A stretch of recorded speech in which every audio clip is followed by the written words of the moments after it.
2022 was not the best year for video games. However, if you compare it to 2021, it looks like a god. Over the course of the year, I had quite a few times where I had to look myself in the mirror and just be like, what do I do? Because there was just nothing out and I didn't want to play ranked of any game because people make it unfun. However, there were times this year where I had a ton of fun and enjoyed many games this year. So in this video, I'm going to go over my top games of 2023 and some games that maybe weren't quite at the top. For starters, I think it's obvious where I'm going with this one. Pokemon Scarlet Violet. This game is fantastic with an amazing open world, 3 different stories to pursue, and a hefty amount of Pokemon that they included, along with a massive collection of brand new Pokemon that were actually really cool this time. My complaints about this game, however, are pretty common complaints within the people who played this game, being basically that the glitches and frame drops were incredible. The frame drops were so bad that when I live streamed this game over at twitch.tv/OMGIt'sAndrew, that's 4 W's, my stream software actually thought the stream was dropping frames as opposed to the game. Also, colorblind people beware, because if there is a shiny, you will not see it, as there is no noise or sparkle effect when you come across it like in Arceus. Plus, graphics of this game were but I mean, you can't really blame them. The game was clearly rushed and it's also a massive game, so it's a small price to pay for a really good Pokemon game. Overall, this game is fantastic. I'm almost done with the Pokédex with just like 20 or more to go. But seriously, if you haven't checked it out, I strongly recommend it. This game is addicting and incredibly fun. Next up, another banger this year was It Takes Two. Now, I understand this game came out in 2021, but I never got around to it until 2022, so it counts for this year, just shut up. This is one of the few story 2-player games where you and whoever you're playing with follow characters Cody and May through their toxic relationship.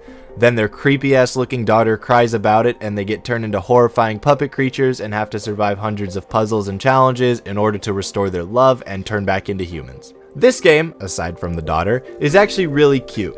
Every level has a new mechanic for both characters to work together, like magnets and musical instruments, and there are also a ton of little hidden secrets throughout the game that just complete it and make it a really, really fun game to play.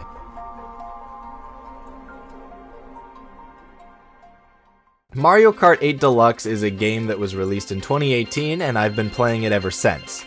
Now, the reason it's on this list is because throughout this year, Nintendo has been releasing DLC courses for this game. These courses consist of previous courses from the older Mario Kart games that have been remastered and put into Mario Kart 8 Deluxe. To me, this is the best thing that they could have done because I love these old tracks and they make me feel nostalgic, and if you ask me, I'm not a huge fan of the new maps. If you haven't been keeping up with my YouTube channel, I strongly suggest checking out part 1 and part 2 of my Mario Kart 8 predictions, as they are really fun videos and I worked really hard on them. But Andrew, you actually predicted every single other Rainbow Road in existence except for the one on the 3DS. And to that I say, fuck you! Overall, the Mario Kart 8 Deluxe DLC has met my expectations and it's just really exciting for me.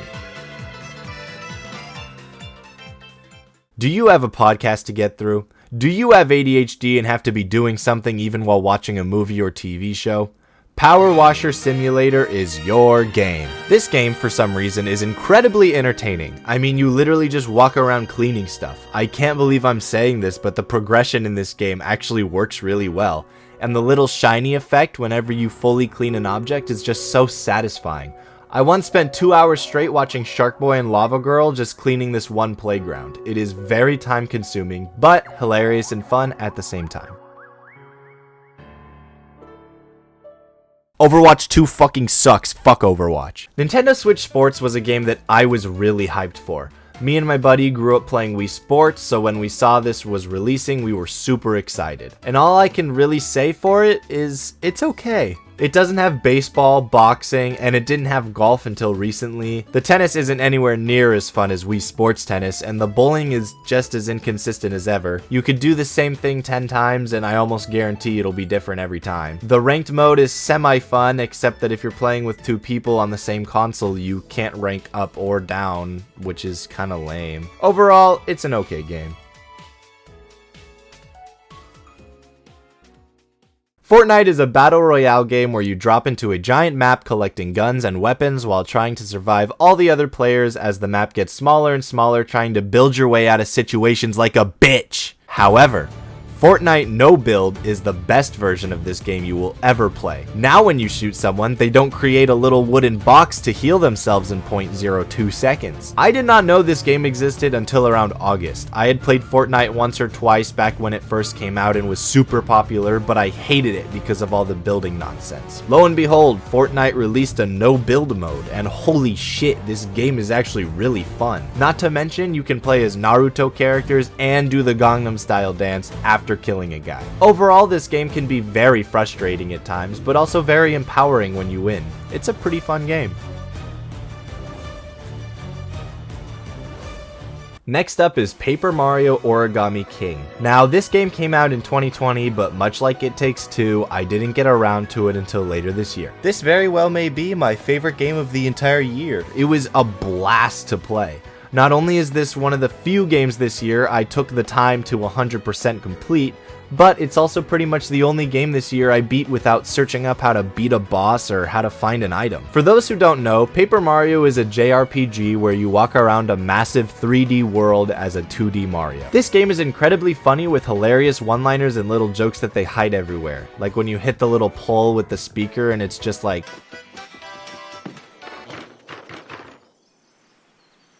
This game is so calming with really good puzzles and just cute gameplay overall. I seriously recommend this game, especially if it goes on sale, which is how I got it.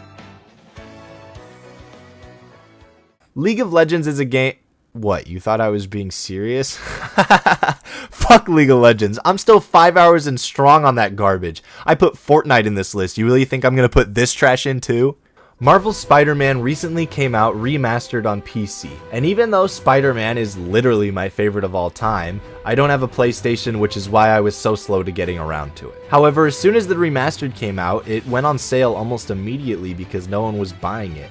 And I played some of it. I mean, it's not like it's bad, it's just really repetitive, and swinging along the buildings is fun, but the combat is kind of lame, and it's basically just pressing different buttons all at the same time and hoping you get some kind of combo so you don't get shot. Overall, it's a decent game, but I can't even find the strength to finish it, so I guess it's up for you guys to decide. From what I've played so far, I'd give it like a 6 out of 10.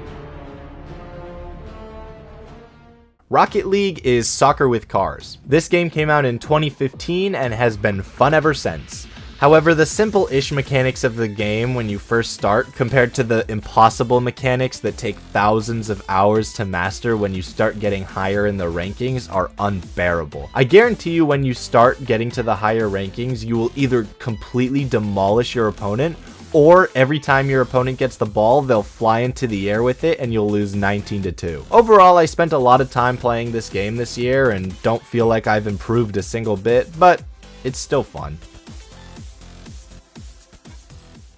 Speaking of soccer, my buddy and I, much like Wii Sports, grew up playing this game called Mario Strikers Charge. If you're unfamiliar with the game, it is literally Mario Soccer. Now, Mario Soccer has a fun little story mode where you play like 12 soccer matches, and if you get a good enough record to go into the playoffs, and you lose in the playoffs, then you're completely out and you have to start the entire tournament all over again, which was incredibly frustrating because the final was always against the hardest boss in the game, PD Piranha. To this day, we have never beat it. Now, a new Mario Soccer game came out called Mario Strikers Battle League. This is one of the most boring games I've ever played. My friend and I got in one tournament and were immediately like, nope. I mean, we should have known considering the controls tutorial was like 80 years long, but don't buy this game.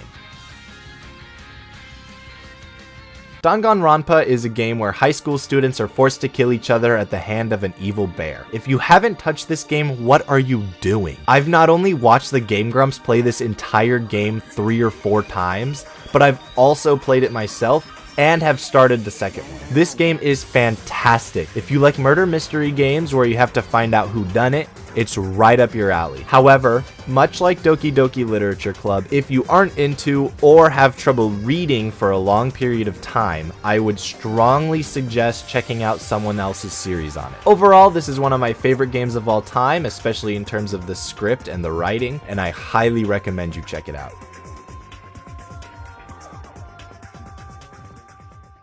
At the end of the day, 2022 wasn't the worst in terms of video games. I had some fun playing a lot of single player games since my friends are lame and won't play Counter-Strike with me anymore. My hopes for next year aren't too high other than praying Nintendo is finishing up Breath of the Wild 2, and Nintendo World is coming to Hollywood Studios in a few months, which isn't a video game, but it's pretty cool. But anyways, thank you guys so much for watching. Don't forget to hit the subscribe button so you don't miss my next upload, which if you've noticed has actually been a lot more frequently lately. And I will see you guys in the next video.